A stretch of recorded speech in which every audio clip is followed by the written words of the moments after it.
Assalamualaikum warahmatullahi wabarakatuh. Alhamdulilladzi farrada alaina bi siyami Ramadan kama kutiba alal ladzina min qablina la'allana min ibadihil muttaqin. Asyhadu an la ilaha illallah illahul awwalin wal akhirin. Asyhadu anna Muhammadan abduhu wa rasuluh sayyidul anbiya'i wal mursalin. Allahumma shalli wa sallim wa barik ala sayyidina Muhammadin wa ala alihi washabbihi ajma'in.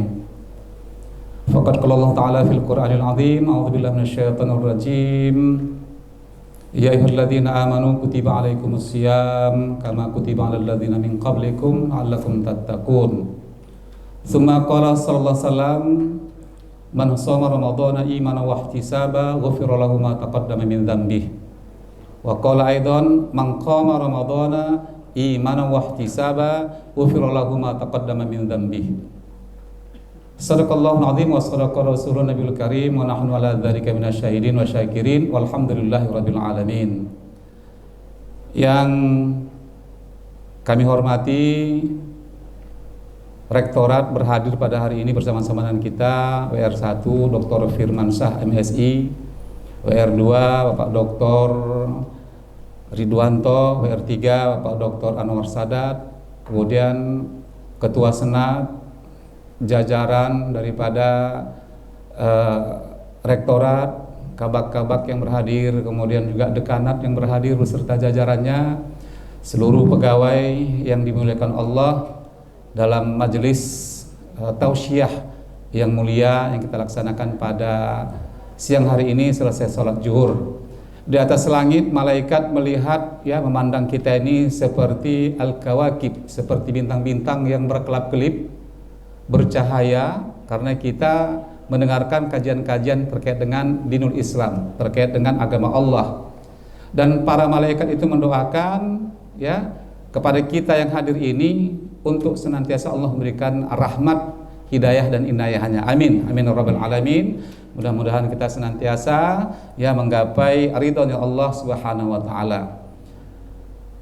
Berbahagia sekali dalam kesempatan ini, ya, kita dapat kembali mengkaji yang sebenarnya oleh panitia di tahun lalu materi ini juga disampaikan kepada saya untuk ditausiahkan.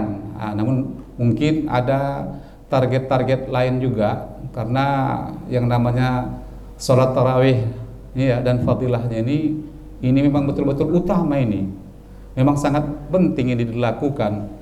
Artinya bahwa untuk menggempur dosa-dosa kita itu salah satunya adalah dengan cara kita melaksanakan sholat sunat tarawih, kan gitu ya. Jadi mudah-mudahan kita tetap bersemangat, ya, untuk melaksanakan sholat sunat tarawih. Ini hari kelima, ya, hari kelima masih sholat sunat tarawih kita, kan? Masih, ya. Mau 11 mau 23 bantai lah situ. Yang penting dikerjakan dengan ikhlas, ya, imanan wahtisaba, dengan iman kita kepada Allah Subhanahu wa taala. Artinya kita betul-betul duduklah akidah kita terkait percaya kita atas eksistensi Allah. Itulah iman tadi, kan, yang kita aplikasikan dengan perbuatan dan kita wujudkan, ya, dengan perkataan dan ditahqiqkan oleh hati kita. Dalam kesempatan ini juga ingin saya untuk mengajak kita semua berkaitan dengan apa-apa yang disabdakan oleh Rasulullah SAW. Man qama ramadhana imanan wa ihtisaba ghufira lahu ma taqaddama min dzambihi. Siapa-siapa yang ianya mendirikan, sepakat para ulama, qama di sini adalah qiyamul lail, yaitu salat sunat tarawih. Ya, salat sunat tarawih ini adalah salat sunat yang statusnya sunnah muakkad, yang sangat-sangat dianjurkan, dan Rasulullah melaksanakan ini. Dan kita, ya, artinya mengikut Rasulullah lah dengan melaksanakan juga salat sunnah tarawih, dan tidak menutup kemungkinan untuk mengerjakan salat-salat sunat yang lain, salat sunat tahajud. Dan salat sunat tahajud ini kita mengerjakannya sendiri-sendiri. Kalau tarawih ini memang boleh sendiri, tapi lebih afdol dia, ya, kalau dikerjakan dengan berjamaah. Begitu juga dengan salat-salat sunat yang lain yang kita kerjakan di malam bulan Ramadan, itu termasuk dalam kategori salat sunnah tarawih, salat sunnah yang qiyamul lail juga. Tapi di sini lebih khusus Ya, karena kajian yang kita bahas ini itu menyangkut fadilah ataupun keutamaan daripada salat sunnah tarawih. Disampaikan bahwa salat sunnah tarawih ini akan mengampunkan dosa kita. Mengampunkan dosa kita. Asalkan kita melaksanakannya dengan iman dan ihtisaba. Ihtisaba itu artinya dengan sesuai ketentuannya lah gitu ya, sesuai dengan ketentuannya. Di situ ada sabarnya, di situ ada ikhlasnya, di situ ada tawajuh kita ke Allah Subhanahu wa taala, ya, khusyuk kita. Nah, maka itu akan menjadikan kita yang mengerjakan salat sunnah tarawih ini akan mendapatkan ampunan di sisi Allah Subhanahu wa taala. Nah, kemudian ya, salat sunnah tarawih ini itu dikerjakan, ya, diharapkan nanti dari sini kita itu dihitung sholat sunnah utama yang andai kata kita itu pernah meninggalkan sholat fardu kita setelah kita balik umur 15 tahun, ya, nah itu kita itu sudah mukallaf, wajib buat kita itu melaksanakan sholat fardu, sholat 5 waktu.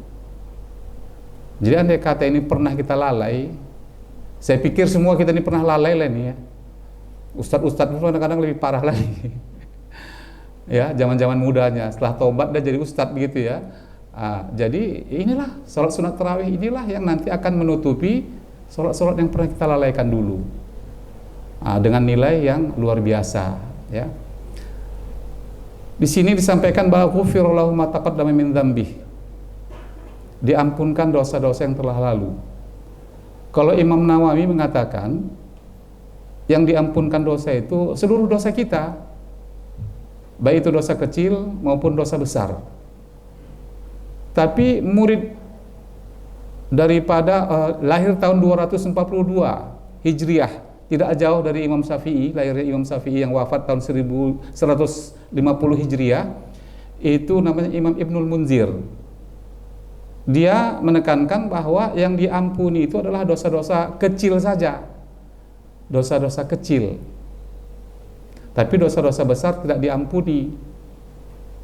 Nah, jadi sekarang kita kemungkinan terjelek sajalah, ya, yaitu mungkin dosa-dosa besar kita tidak diampuni, yang diampuni adalah dosa-dosa kecil. Namun kita harus mensiasati bagaimana dosa-dosa besar yang pernah kita lakukan itu juga terampuni di bulan Ramadan ini. Karena dalam surah Az-Zumar ayat 53 Allah berfirman, "Qul lil ibadilladzina asrafu ala anfusihim la taqnatu mir rahmatillah. Innahu yaghfiru dzunuba innahu yaghfiru dzunuba wallahu ghafurur rahim. Innallaha ghafurur rahim." Wahai hamba-hambaku yang telah pernah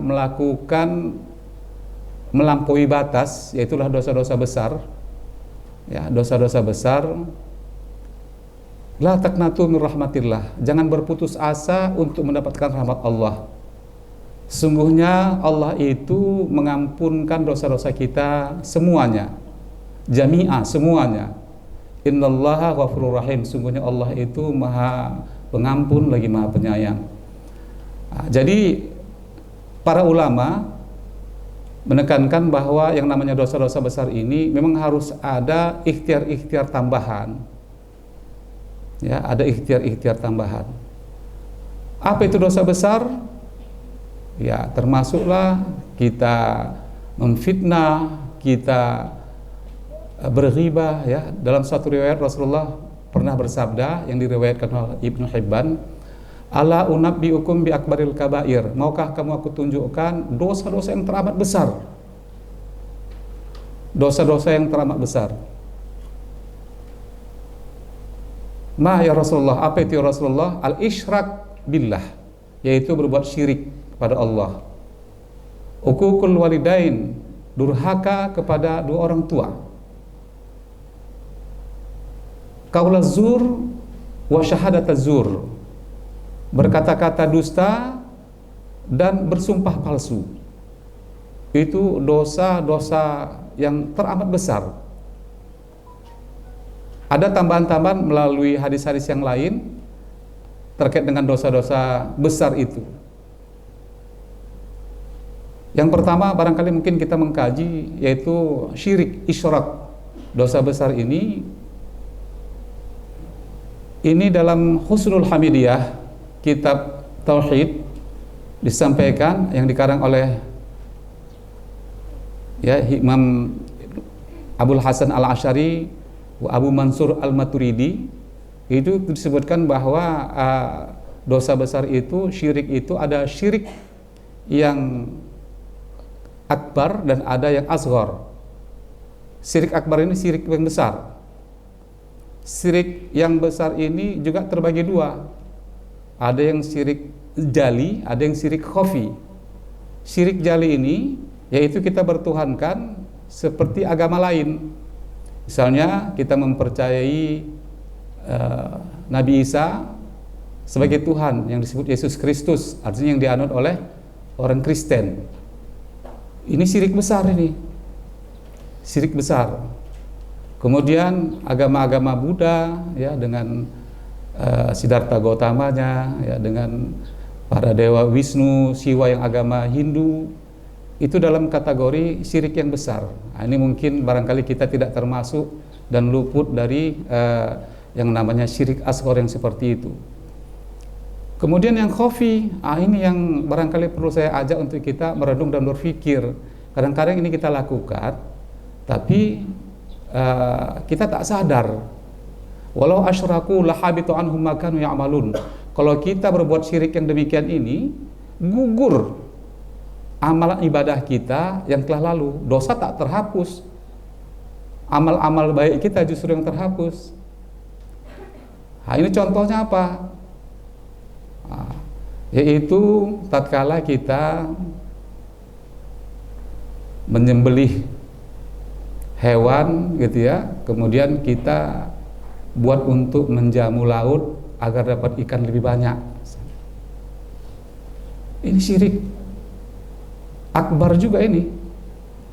Kemudian ikut-ikut kita barangkali untuk buat sesajen ya kepada pohon kayu untuk supaya hasil sawah kita bertambah banyak.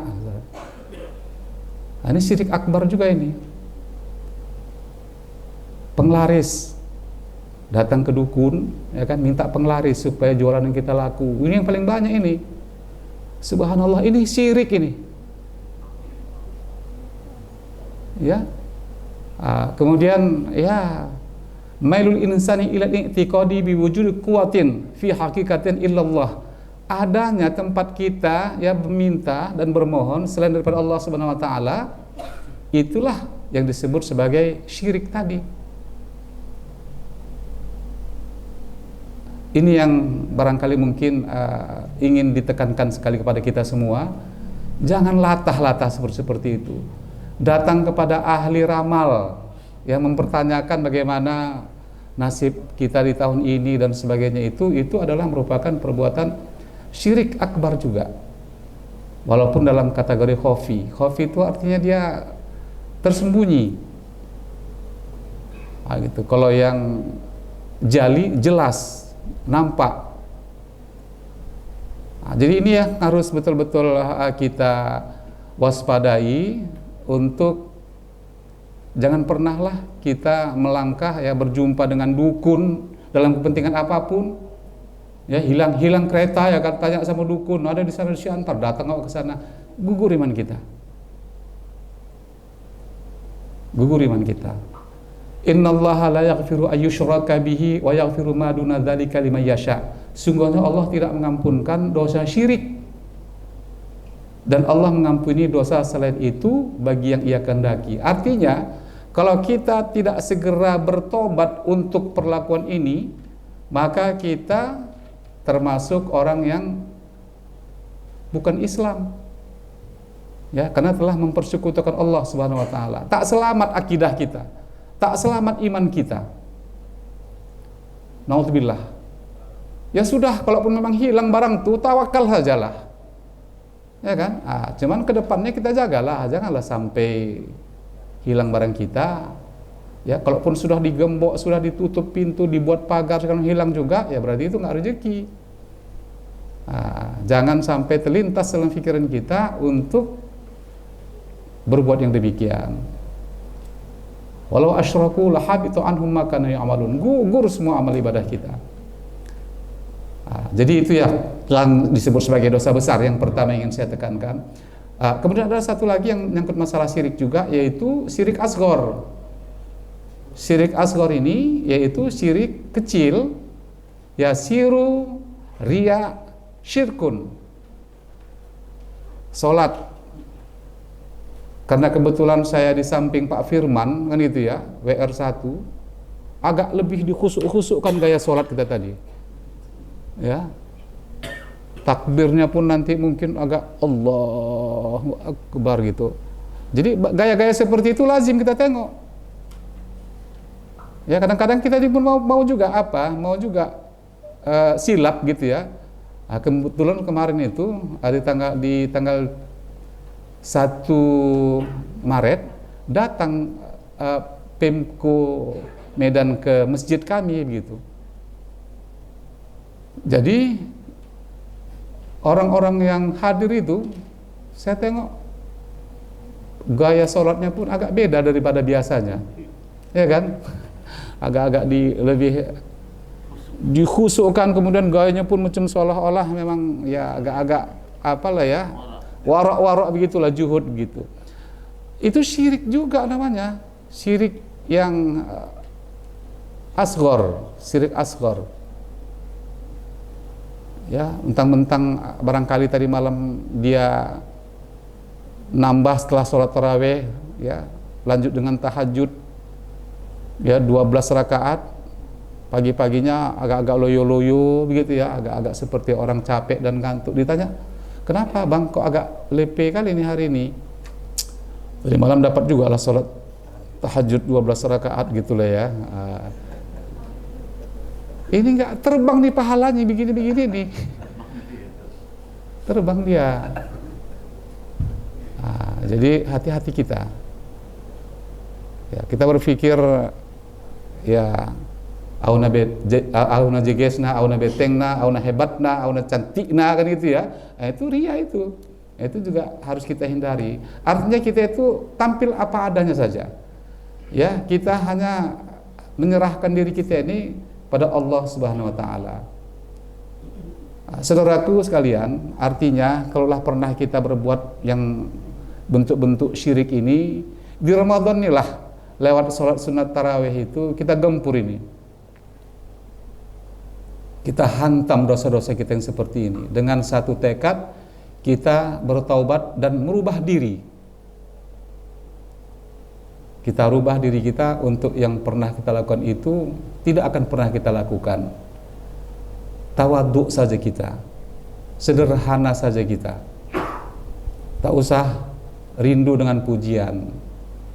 Tak usah kita berharap untuk dibilang apa gitu ya. Karena itu akan menerbangkan amal ibadah kita.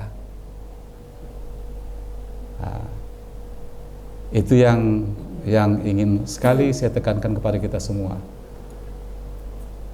Kemudian yang diriwayatkan oleh Ibnu Hibban tadi itu uququl walidain. Dosa besar kita yang berikutnya adalah dosa terhadap kedua orang tua. Jadi mengatakan saja, tak menyahut tatkala dipanggilnya saja, tak kita pedulikan dia pada saat dia memanggil kita itu sudah kategori anak durhaka.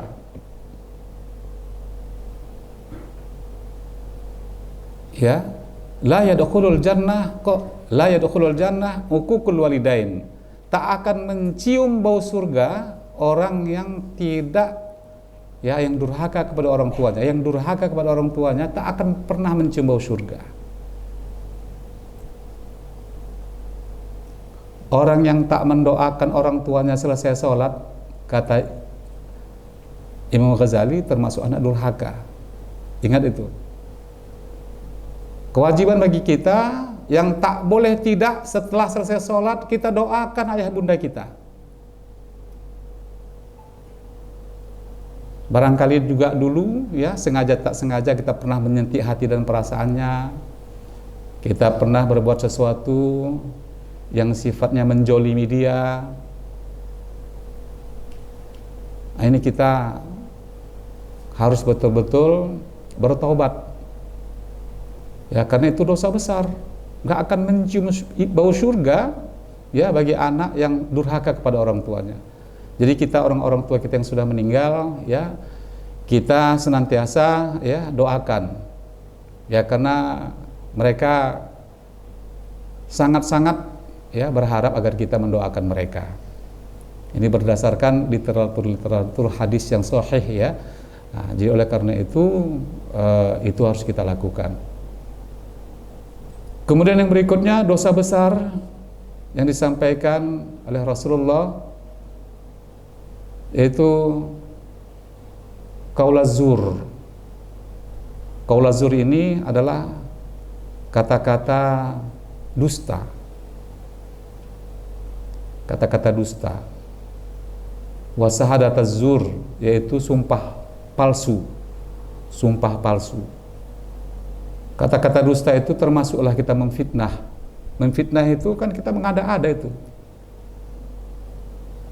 Ada tujuan-tujuan untuk menjatuhkan marwahnya atau tujuan-tujuan tertentu, ingin mendapatkan sesuatu gitu ya. Kita fitnah rival kita itu. Kita ada-adakanlah ya hal-hal buruk tentang dia hingga akhirnya kita yang terpilih gitu. Ini dosa besar. Termasuk berghibah. Berghibah ini kita menceritakan tentang seseorang yang andai kata ada orangnya di situ, dia akan marah gitu. Biasanya kalau berghibah ini kita kaitannya hal-hal yang buruk. Ghibah ini ada juga dibolehkan dalam beberapa tempat, termasuk barangkali untuk agar orang lain tidak menjadi korban. Nah, itu boleh. Dia ini orangnya asal utang nggak pernah bayar misalnya ya kan. Kita udah 3 kali jadi korban, nggak apa-apa kita bilang sama orang lain. Ya Pak Samsul ya, udah 3 kali dan ngutang sama awak ya kan, yang 100 dipinjamnya nggak balik, limpul nggak balik, 25 nggak balik. Ini nanti kalau misalnya Pak Samsul jumpa orang macam gini, sampaikan juga lah ya kan, dengan Bapak Wakil Dekan sebelah Bapak tuh, jangan kasih pinjam tuh, itu payah tuh, nggak pulang tuh nanti. Itu nggak apa-apa. Niat kita adalah untuk menolong agar orang lain tidak tertipu, gitu ya. Kemudian kita yang sifatnya cakap-cakap ini membawa dampak yang tidak baik lah, ya, yang tidak baik.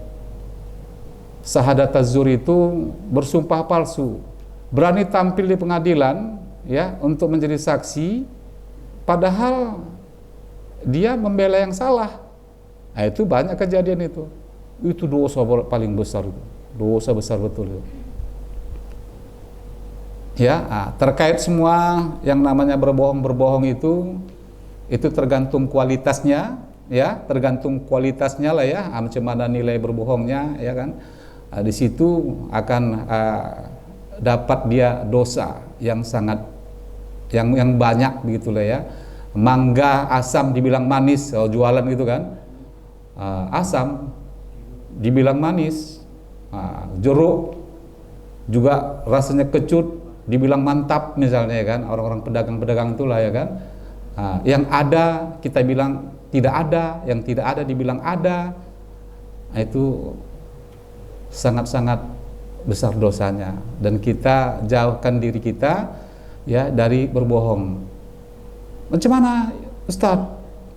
Kalau nggak berbohong awak hajab kail Ustaz, kok nggak berbohong? Kenapa? Contohnya seperti apa?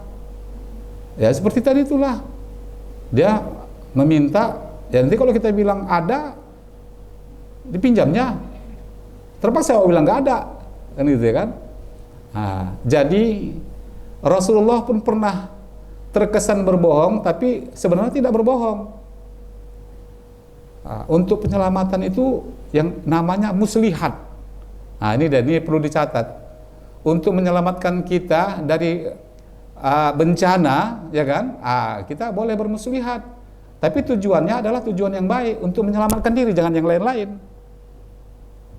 Ya Rasulullah pernah ada seorang yang masuk ke kamar dia, ya, kemudian dia bersembunyi di salah satu ruang di dalam kamar Rasulullah. Kemudian tak lama kemudian datang orang membawa pedang. Hai Muhammad, ada nampak kau si Anu? Ada nampak si Fulan? Kemudian Rasulullah berpindah posisi tempat berdirinya, pindah. Waktu saya di sini, berdiri di sini, saya tak melihat, katanya. Nabi Muhammad tidak berbohong. Ada yang bermuslihat. Macam-macam gitu, boleh itu. Boleh seperti itu. Tatkala kita berhadapan dengan situasi-situasi yang membahayakan buat kita. Ya, macamlah itu, ya kan? Macamlah itu problematikanya, kita merasakanlah sendiri. Yang penting kita tidak berbohong, cuman bermuslihat. Yang seperti itu diperbolehkan, ya. Dalam situasi-situasi yang memungkinkan untuk itu kita kerjakan, menghindarkan diri dari yang namanya sesuatu yang membahayakan diri kita. Baik, selanjutnya juga, ya, seperti kita membunuh itu dosa besar, ya, dalam riwayat yang lain. Berzina itu dosa besar, ya. Kemudian mencuri itu dosa besar, berjudi itu dosa besar. Semua kaitan-kaitannya itu yang bisa nanti diurut menjadi ada hukum jinayahnya, ya, ada hadnya di situ, ya, ada qisasnya di situ, itu dosa besar. Jadi buat kita, ya, kalau misalnya pernah kita dulu menipu orang, tindak lanjut daripada upaya untuk diampuninya dosa kita ini, kita mencari orangnya. Pernah dulu kita tipu seorang itu 1 juta rupiah.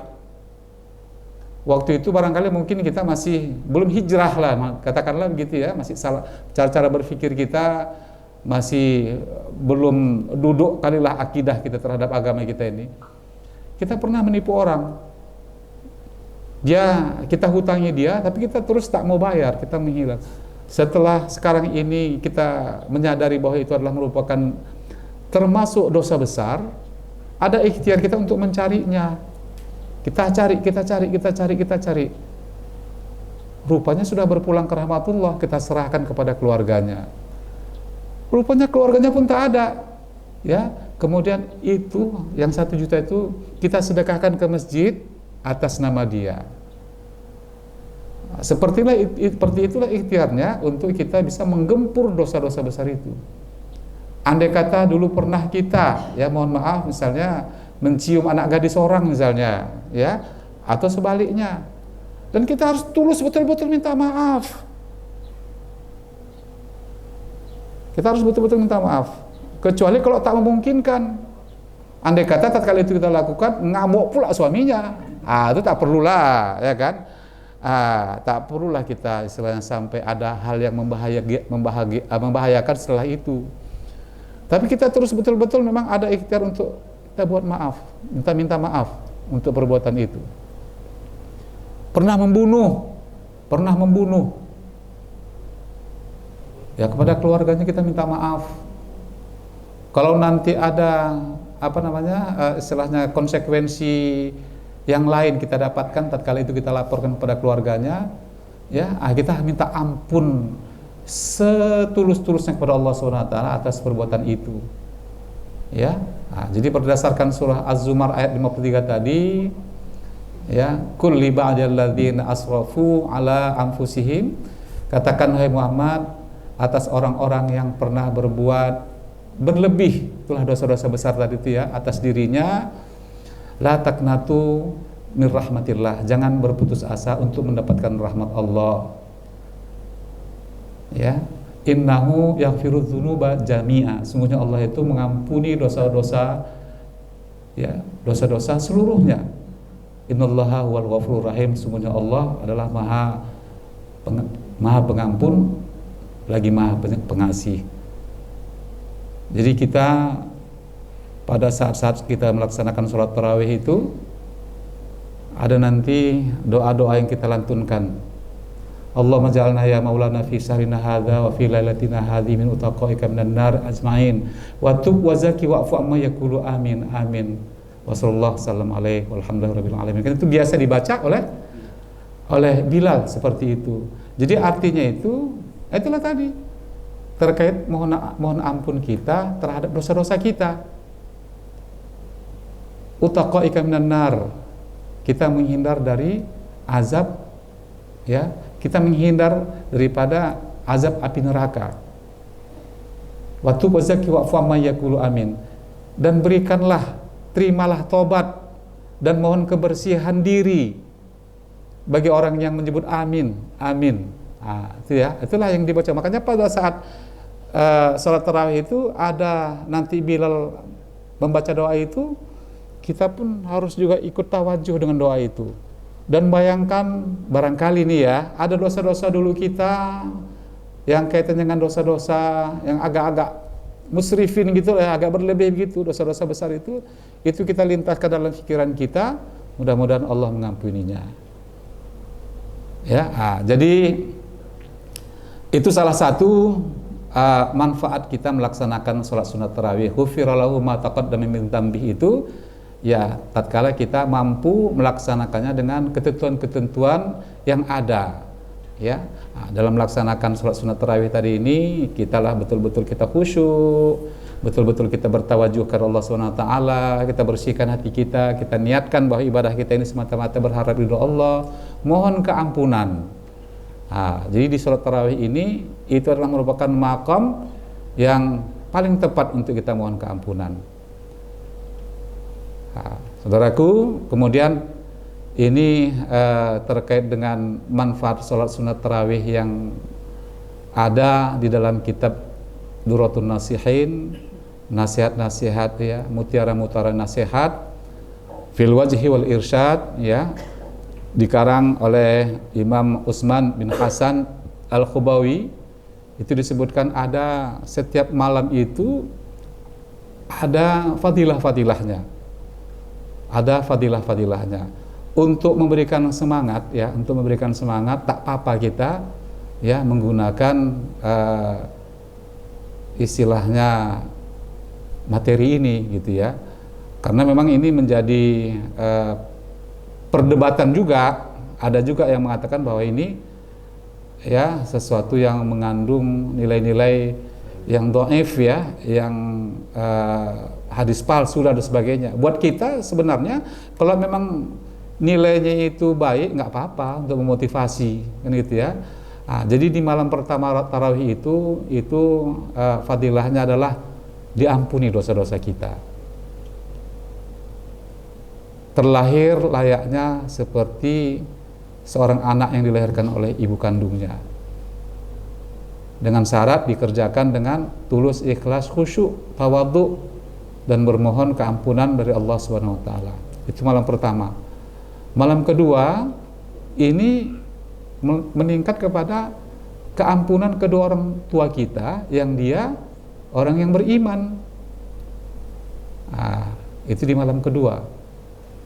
Kemudian kalau di malam ketiga, yaitu para malaikat dari arah sana itu berseru mendoakan agar kita ini senantiasa selamat, dapat cucuran rahmat dari Allah Subhanahu wa taala.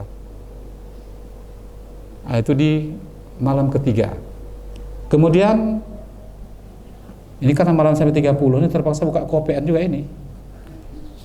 Ini untuk jadi semangat ini, ya, untuk jadi semangat, supaya kita tiap malam itu semangat untuk melaksanakan tarawihnya, kan begitu. Ya, jadi berikutnya di malam keempat melaksanakan sholat sunat tarawih itu seperti kita membaca Taurat, Zabur, Injil, dan Furqan. Kita sholat sunat tarawih, tapi pahalanya seperti kita mengkhatamkan bacaan Taurat, Zabur, Injil, dan Furqan. Jadi 4 kitab yang dari Allah, ya, samawi, kitab samawi. Kemudian di malam kelima itu kita sholat sunat tarawih, seolah-olah pahalanya itu seperti kita sholat di Masjidil Haram, Masjidil Nabawi, dan Masjidil Aqsa. Sholat di Masjidil Haram itu nilainya 100.000 kali lebih, ya, 100.000 kali lebih utama dibanding kita sholat di masjid lain. Nah, kemudian kalau di Masjid Nabawi 1000 kali, Masjidil Aqsa 500 kali. Nah, itulah perbandingan pahala yang kita dapat pada saat kita sholat tarawih di malam kelima. Kemudian pada malam keenam, sholat tarawih itu sama pahalanya dengan kita bertawaf di Baitul Ma'mur. Ya, Baitul Ma'mur itu adalah ya satu tempat ya di atas langit sana. Ya, jadi itu merupakan tempat yang sangat mulia. Ya. Kemudian di malam ketujuh itu sama dengan pahalanya dengan menolong Nabi Musa pada saat dianiaya, diserang oleh Fir'aun dan Haman. Nah, jadi begitu besar pahala Nabi Musa untuk mempertahankan agamanya dari Fir'aun dan Haman.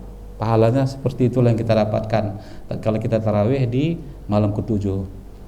Malam kedelapan yaitu pahalanya seperti kita ibadahnya Nabi Ibrahim. Ibadahnya Nabi Ibrahim alaihissalam. Ya, kita kenal, kita dengar ya dulu pada periode beliau berjuang mempertahankan agamanya, yaitu ada Namrud yang sangat memusuhinya. Kemudian di malam ke-9 yaitu seperti ibadahnya Nabi Muhammad. Ya, kemudian di malam ke-10 ini disampaikan bahwa pada waktu wafat dia diampuni dosanya ya dan disambut oleh malaikat. Kemudian di malam ke-10 ya, di malam ke-10 ini dia mendapatkan jaminan rezeki dunia dan akhirat. Nah, yang ke-11 saat wafat dia ini disambut oleh para malaikat pada saat matinya.